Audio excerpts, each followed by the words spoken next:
விஜய் வைத்த டிமாண்ட், எடப்பாடி சொன்ன பதில், வெளியாகும் கூட்டணி குறித்த இறுதி அறிவிப்பு.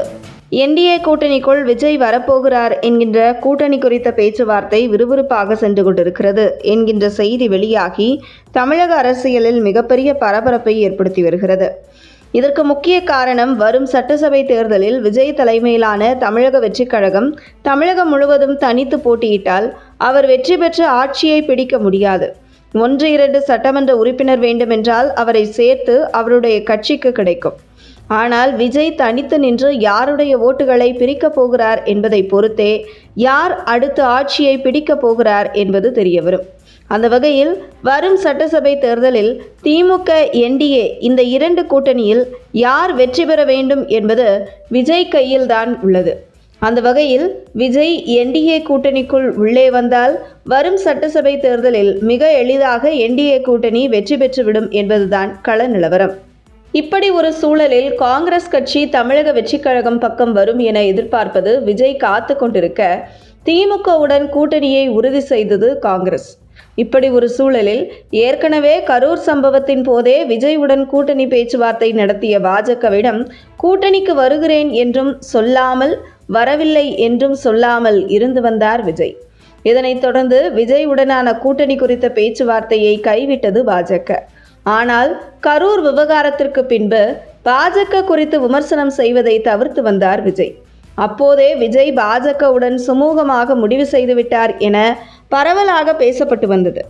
இந்த நிலையில் தற்பொழுது காங்கிரஸ் விஜயை ஏமாற்றிவிட்டு திமுக பக்கம் சென்ற பின்பு விஜய் பாஜக இடையிலான கூட்டணி பேச்சுவார்த்தை மீண்டும் தொடங்கியுள்ளது.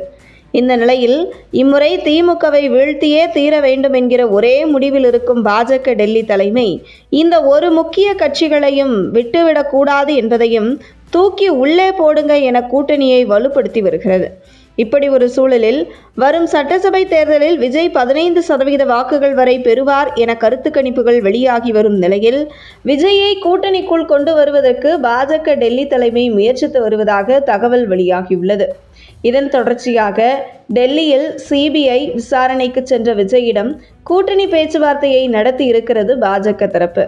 விஜய் டெல்லிக்கு செல்வதற்கு முன்பே ஆந்திர துணை முதல்வர் பவன் கல்யாண் மற்றும் பல முக்கிய புள்ளிகள் விஜயிடம் கூட்டணி குறித்து பேசியிருக்கிறார்கள்.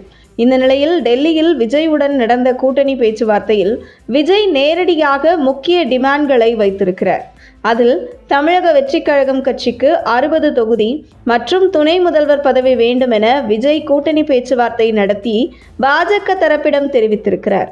இதனைத் தொடர்ந்து டெல்லியில் பாஜக தரப்பிலிருந்து எடப்பாடி பழனிசாமியை தொடர்பு கொண்டு இது குறித்து பேச விஜய் வைத்த டிமாண்டை எடப்பாடி பழனிசாமி ஏற்க மறுத்துவிட்டார் என தகவல் வெளியாகியுள்ளது.